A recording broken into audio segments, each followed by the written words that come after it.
आषाढी एकादशीनिमित्त पंढरपूरला गेलेल्या शेगावचे संत श्री गजानन महाराज यांच्या पालखीचं 15 ऑगस्ट रोजी परतीच्या प्रवासात जानेफळ येथे आगमन झालं.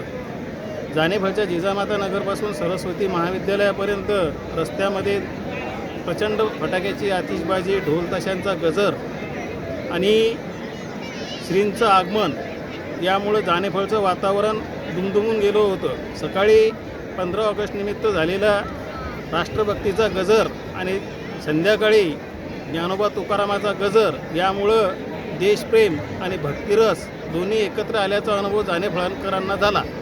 दैनिक तरुण भारतसाठी मनीष मांडवगडे, जानेफळ.